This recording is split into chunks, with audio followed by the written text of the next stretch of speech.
आप 2 बार This uh call is चुकी now हैं। being recorded. आपका स्वागत अभिनंदन है। आज आपका विषय है श्राद्ध और तर्पण का वैदिक स्वरूप क्या है। आप इस पर अपना प्रकाश डालेंगी और हमारी ज्ञान गंगा में वृद्धि करेंगी। श्रीमती मंजू नारंग।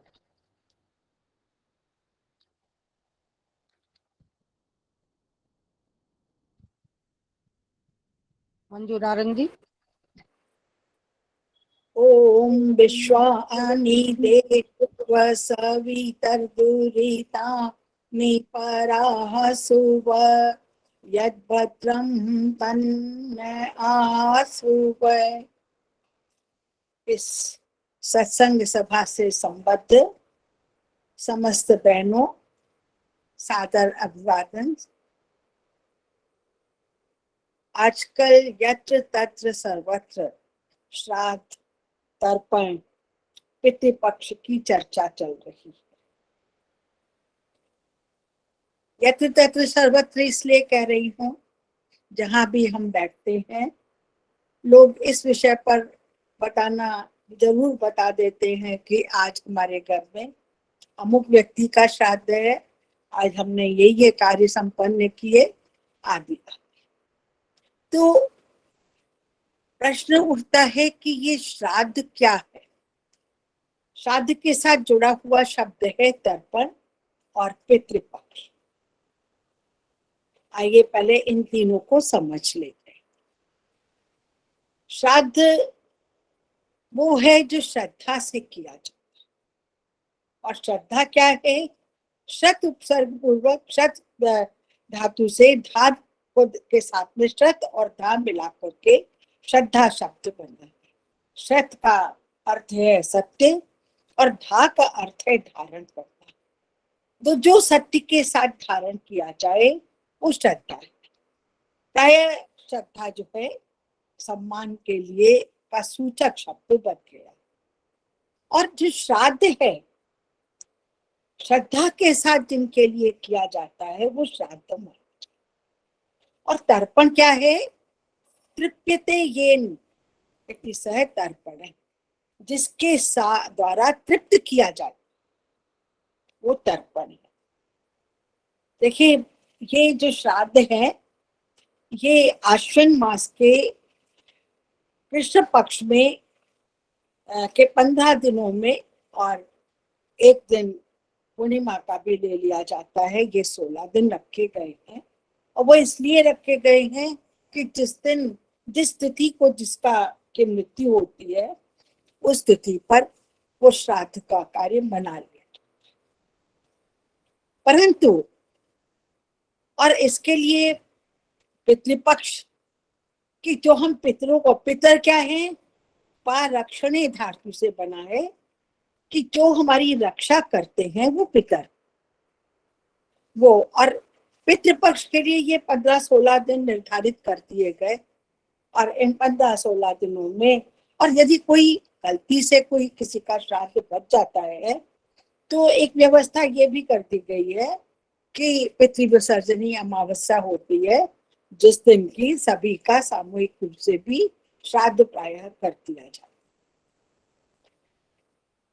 जरा सोचिए 365 दिन में से मात्र 15-16 दिन में हम श्राद्ध कार्य या तर्पण कार्य करके अपने को निश्चिंत मान लेते। क्या हम ऐसी संस्कृति का, ऐसी विचारधारा का समर्थन कर सकते हैं? क्योंकि श्राद्ध जो है, जो मैंने पहले कहा, जो श्रद्धा से जो कार्य किया जाता है, तो श्रद्धा से कार्य तो जो है वो हमारे प्रतिदिन, वर्ष के प्रतिदिन किया जाना चाहिए। किसी एक विशेष दिन करके हमको संतुष्ट नहीं हो जाना चाहिए। और देखिए जो पितर हैं वो केवल माता पिता, दादा दादी, चाचा, इन्हीं के नहीं, हमसे जो भी बड़े हैं वो पितर के, चाहे वो भाई बहन हो, चाहे कोई भी हो, ये सभी पितर। और इनके प्रति सम्मान भाव प्रदर्शित करना, श्रद्धा करना हमारा प्रतिदिन का दायित्व है, एक दिन विशेष का नहीं। हमारे यहाँ क्या कहा गया है उपनिषद में कि मातृदेवो भव, पितृदेवो भव और आचार्य देव, अतिथि देवो भी पंचमहायज्ञ के अंतर्गत कहा गया है। पर इन तीन को तो प्रमुख रूप से देवता मानने को कहा। और देवो क्या है? देवो दादा, दान देने के कारण ये देव होते हैं, जो अपने कर्मों से चमकते हैं, वो देव। तो मातृदेव हमारे यहाँ देखिए, सूर्य संस्कार या संस्कार विधि आप महर्षि दयानंद जी की देखिए, इन संस्कारों में गर्भाधान से लेकर के गर्भोत्पत्ति पर है। क्या है? माँ जो है गर्भ को अपने अंदर धारण करती है, उस गर्भस्थ शिशु की यथासंभव रक्षा करती है, और गर्भोत्पत्ति के उपरांत भी माँ पूरी तरह से आजीवन अपने संतान की रक्षा में तन मन धन सब कुछ समर्पित कर। इसीलिए हमारे यहाँ देखिए, हम प्रकृति पूजक हैं, तो हमारे यहाँ क्या कहा जाता है वेद में कि माता भूमि पुत्रो अहम पृथिव्या। माता भूमि है और हम पृथ्वी की संतानें हैं। और साथ ही क्या कहा? द्यौष पिता, पिता जो है द्युलोक जो है वो पिता। तो माता भूमि, अब पृथ्वी क्या है? उसके अंदर जिस प्रकार के बीज को वपन कर दिया जाता है, वो उस सामग्री को हमें आगे पहुंचा करके प्रदान करती है। पिता क्या करता है? उनको संरक्षण प्रदान करता है। तो द्युलोक का क्या कार्य है? संरक्षण प्रदान करता है। तो माता और पिता, इन दोनों का हमारे जीवन में महत्वपूर्ण स्थान है। अब क्या है? आचार्य की बात आती है। आचार्य को देवता माना। आचार्य की तो हमारे यहाँ बहुत अधिक महिमा है। कबीर ने तो क्या कहा? गुरु गोविंद दो खड़े, काके लागो पाए, बलिहारी गुरु आपने गोविंद दियो बता। उस परमात्मा का मार्ग भी किसने बताया? गुरु ने बताया। क्योंकि वेद क्या कहता है, उपनिषद क्या कहते हैं कि विद्याम च अविद्या अन्यद एवाहु विद्या अन्यद आहु अविद्या इति सुश्रुम धीराणाम ये नस्तत् विचक्षणे। ज्ञान से अन्य फल की प्राप्ति होती है, अज्ञान से अन्य फल की प्राप्ति होती है। ये हमने धैर्यवान पुरुषों से सुना है, जिन्होंने हमको विशिष्ट चक्षु इस विषय में प्रदान किया। और ये ज्ञान का प्रदाता, अज्ञान के अंधकार को दूर करने वाला कौन है? आचार्य। और आचार्य हमारी जीवन में माता पिता आचार्य, इन दोनों का तीन, और माता पिता और आचार्य, इन तीनों का परम महत्व है। इसीलिए हमारे यहाँ मनु ने क्या कहा? आचार्य मातृवान पितृवान आचार्य, हम इन तीनों का। तो ये क्या है? ना केवल मैं जो कहती हूँ माता पिता, आप ये देखिए, चाहे वो हमारे दादा दादी हो, चाहे जो भी हमारे बुजुर्ग हो, जैसे मैंने पहले कहा कि भाई बहन, जो हमारे बड़े भाई बहन है, वो भी हमारे लिए पूजनीय है, वो भी हमारे पितर के अंतर्गत आते हैं। जो वैदिक व्याख्या है उसमें पितर की तो बहुत विस्तृत व्याख्या है, उसमें उसको सीमित स्वरूप नहीं प्रदान किया। और तर्पण भी जो है वो उसको तृप्त करना, जब उसका अर्थ है तो आजीवन हम अपने बड़े बुजुर्गों को, अपने सम्मानियों को तृप्त करें। और जब हम तृप्त करते हैं तो हम समझ लीजिए कि हम तर्पण कर रहे हैं। तो चाहे वो श्राद्ध हो, चाहे वो तर्पण हो, और इसको पक्ष विशेष में नहीं मनाया जाए, ऐसी हमारी वैदिक मान्यता। और एक बात और क्या है कि वेद क्या कहता है? यजुर्वेद कहता है हम श्रद्धया सत्यम आपते, श्रद्धा से सत्य की प्राप्ति होती है। गीता कहती है श्रद्धावान लभते ज्ञानम। जो श्रद्धा से युक्त पुरुष है, व्यक्ति है, को ज्ञान को प्राप्त करता है। तो मृत पितरों को श्राद्ध अर्पित करना, उनके लिए तर्पण करना वैदिक दृष्टि से, किसी भी प्रकार से वैदिक दृष्टि से इसका समर्थन नहीं किया। एक बात और, हम पुनर्जन्म के सिद्धांत को मानते।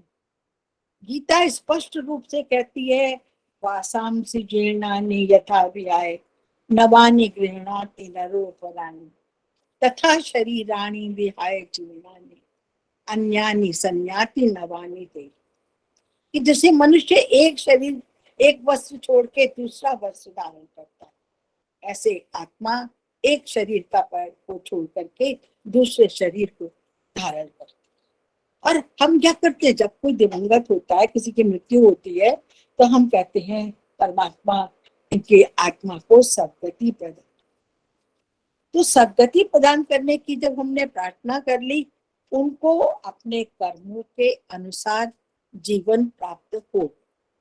अब जब उनको नया जीवन प्राप्त हो गया, तो वो बचे ही कहाँ जहाँ की मृतात्माओं की शांति के लिए साल में एक बार के लिए हम स्मरण करें।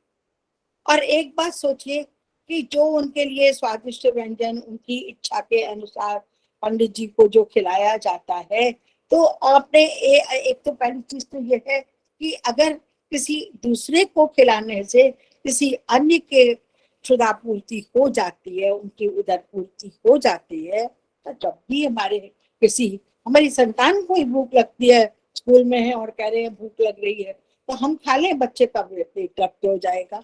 जब हमारे खाने से, हमारे करने से ही तृप्ति होती है, तो फिर हम ये कैसे सोचें कि हम किसी ब्राह्मण को बुला करके हम उसको, या किसी तो हम जो है वो अपने पितर की तृप्ति को कर लेंगे। तो वैदिक मान्यता तो इसको किसी प्रकार से स्वीकार करती नहीं। और पुनर्जन्म की बात है, जब वो जीव जो है उसने नया जन्म धारण कर लिया, चाहे वो पशु बना, चाहे पक्षी बना, या मनुष्य योनि प्राप्त कर ली, अब जो वो अपनी जगह पर है ही नहीं, तो आप उसको किस प्रकार से श्राद्ध और तर्पण कर सकते हैं? ये किसी भी प्रकार से उचित नहीं प्रतीत होता है, और वैदिक मान्यता इसका समर्थन भी नहीं करती। एक जीवन का परित्याग कर दिया, हम जो है हम अपने कर्म के अनुसार नए जीवन का उपभोग कर रहे हैं। अब हम उनको पूरा, और एक बात और क्या है, हमारे यहाँ जो नवजीवन भी मिलता है हमारे कर्मानुसार मिलता है। श्री कृष्ण गीता में कहते हैं, अवश्यमेव भोक्तव्यम कर्म शुभाशुभ। हमारे शुभ और अशुभ कर्मों को हमें निश्चित रूप से उपभोग करना। मेरी एक मित्र कहने लगी कि देखिए, जीवन जो है वो दूसरा मिल जाता है, परंतु उसमें हमारे कर्मों का लेखा जोखा कुछ नहीं। मैंने उनसे कहा, देखिए, आप और कोई मान्यता माने ना माने, पर आप इस बात को तो मानेंगे ही कि गरीब या अमीर, कोई राजा के घर में जन्म लेता है, कोई भिक्षुक के घर में जन्म लेता है, कैसे हमारे कर्मों के अनुसार। और यदि कर्मों के अनुसार ना हो तो क्या है, ईशोपनिषद में क्या कहा, कुर्वन्नेह कर्माणि जुषि विशेषतत्वं समा एवं त्वयि नान्यथा इतो अस्ति न कर्म लियो, कर्म करो। और उस कर्म के लेखे जोखे के लिए अंत में जब उपनिषद का समापन हो रहा था, उस समय क्या कहा कि वायु रनिलम अमृतम अचिदम भस्मान तत्वं शरीरम ओम कृतोस्मर्पितत्वं स्मर कृतोस्मर्पितत्वं। कि ये जो प्राणवायु है अमर वायु में विलीन हो जाए, और ये हमारे पांचों तत्व हैं, पांचों तत्व में विलीन हो जाए। और क्या है, यज्ञ रूप परमात्मा मेरे कर्मों को याद कीजिए, कर्म रूप परमात्मा मेरे कर्मों को याद कीजिए। तो जब हम अपने कर्मों के अनुसार जीवन को प्राप्त करते हैं, तो जब हमने नया जीवन प्राप्त कर लिया, जिस शरीर को हमने परित्याग कर दिया 1 वर्ष पहले, 1 दिन पहले या अनेकों वर्ष हो गए, उनको हम पे कई बार क्या होता है, मैं देखती हूँ कि अगर कोई शुभ घटना होती है तो प्राय परिवार के या अपने शुभ चिंतक के कहते हैं अमुक व्यक्ति जहां भी होगा वो आशीर्वाद दे रहा होगा। मैं उनसे पूछना चाहती हूँ कि आप उनको एक ही जगह स्थिर क्यों मानना चाहते, क्यों नहीं उनके जीवन को आगे बढ़ने देने की कामना करें। हम जब भी कामना करें तो हम ये कहें कि ऐ परमात्मा, उनको जो हम सदगति की बात करते हैं, उनको जो नया जीवन प्राप्त हुआ है वो उसको अपने कर्मों के अनुसार उपभोग, क्योंकि ये जो जीवन है ये तो भोग योनि, हम जैसे कर्म करेंगे वैसा फल मिलेगा। और अगर हम इस भोग योनि को मानते हैं, हम कर्मानुसार जन्म को मानते हैं, तो फिर हमको ये मान के चलना पड़ेगा कि पक्ष विशेष में, चाहे वो श्राद्ध हो चाहे वो तर्पण हो, उनको करना किसी भी प्रकार से उपयुक्त हो ही नहीं सकता। और जो लोग इस भ्रम में पड़े हुए हैं, हमको उनके इस भ्रम को मिटाना चाहिए। मेरी एक मित्र कल इस विषय में बात कर रही थी तो कहने लगी आज मेरे घर में अमुक व्यक्ति का श्राद्ध था और उसमें मेरी पुत्र वधू ने कहा कि ये चीजें मैं तो नहीं बना सकती हूँ, मैं उसको संक्षिप्त रूप में बना लेती हूँ। और मैंने उससे कहा कि देखो हमारे यहाँ तो ऐसा बनता। मैंने उनको वही ये बात उनके सामने रखी। मैंने कहा आप क्या ये समर्थन करती हैं, क्या वो जो भोजन आपने जिनके द्वारा भिजवाना चाहती हैं क्या उन तक पहुंचेगा? तो कहने लगे कि नहीं ऐसा तो नहीं हो सकता। मैंने कहा फिर आप बुद्धि पूर्वक इन परंपराओं से ऊपर उठिए। और हमारा जो वैदिक सिद्धांत हैं, जो वैदिक धर्म के अनुयायी हैं, उनके से तो मैं एक निवेदन करना चाहूंगी कि वो घर घर ये संदेश पहुंचाएं कि हमको इस श्राद्ध और इस तर्पण की प्रक्रिया से पितृपक्ष की जो हमारे अंदर अंधविश्वास की भावना है, हमको इससे ऊपर उठ करके एक स्वस्थ समाज की स्थापना करनी होगी, जहां पर कि हम इन पाखंडों को, इन अंधविश्वासों को जो है वो महत्व नहीं देंगे। और यदि हम इनसे ऊपर उठ गए तो हमारा जो आर्य समाजी विचारधारा है, हम निश्चित रूप से उससे अपने समाज का उद्धार करने में जो है सफल हो सकेंगे। इन्हीं बातों के साथ मैं अपनी बात को समाप्त करती हूँ और धन्यवाद करती हूँ आप सभी का कि आप लोग मुझे समय समय पर बोलने का अवसर देते हैं। एक बार पुनः धन्यवाद के साथ में ओम शांति शांति शांति। बहुत सुंदर दीदी, आपने सरल शब्दों में श्रद्धा का, कि जब हम श्रद्धा से किसी को जो भेंट करते हैं, जो उनकी सेवा करते हैं, वो श्राद्ध है। और तर्पण उनकी आत्मा को, उनके आवश्यकताओं को तृप्त करना, वो तर्पण है। और ये सिर्फ 15 दिन का ही काम नहीं, ये तो हमारे प्रतिदिन का, प्रतिदिन भी क्या 2 टाइम 3 टाइम उनको भोजन देना, उनकी आवश्यकताओं को पूरा करना। जो हमारे वृद्ध माता पिता हैं, आचार्यगण है, उनको तृप्त करना और श्रद्धा पूर्वक उनकी सेवा करना, यही हमारी वैदिक मान्यता है। उसी अनुसार हम तो करें। और जो हमारे दूसरे सगे संबंधी हैं, उनको भी हम यही प्रेरणा दें कि ये श्राद्ध करना वैदिक मान्यता के अनुसार ठीक नहीं है। जैसे हम भी कहीं से आए हैं, हम तो जहाँ जिस युग में है, जिस समय है, वही हम भोजन खाएंगे। और हमारा पीछे से कोई श्राद्ध करेगा, उसका हमें कोई लाभ नहीं होगा। कोई किसी योनि में जाता है, कोई किसी योनि में जाता है, इससे हमें भोजन मिलने वाला नहीं है। बहुत ही सरल शब्दों में आपने श्राद्ध और तर्पण के बारे में जो हमारी वैदिक मान्यताएं हैं, उस पे आपने विचार प्रस्तुत किए। आपका दीदी बहुत बहुत धन्यवाद। सभी पूरी टीम की तरफ से मैं आपका हृदय की गहराइयों से धन्यवाद करती हूँ। और इसी के